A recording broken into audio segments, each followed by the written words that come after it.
Da un lato gli ex dipendenti di Veneto Banca ascoltati in queste settimane dal pool della Guardia di Finanza, dall'altra un ex funzionario dell'Istituto di Credito Montebellunese che smentirebbe quanto detto finora dai suoi stessi colleghi.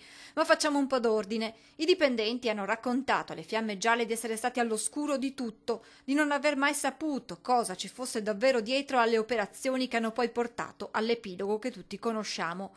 Ma quanto dichiarato dall'ex funzionario cambierebbe le carte in tavola. L'uomo avrebbe infatti ammesso che tutti i suoi colleghi sarebbero stati al corrente perché, ha spiegato il dirigente, sarebbe arrivata una direttiva che avrebbe assegnato l'incarico di raccogliere più soci azionisti possibili perché la banca aveva problemi di crediti deteriorati da coprire e quindi aveva la necessità di recuperare denaro. Una prassi che si sarebbe ripetuta successivamente quando alcuni clienti della banca, visto il crollo del valore dei titoli, aveva chiesto di vendere. Anche in questo caso, avrebbe detto l'ex funzionario, sarebbero arrivate nuove direttive per convincere le persone a non vendere garantendo la sicurezza dell'investimento.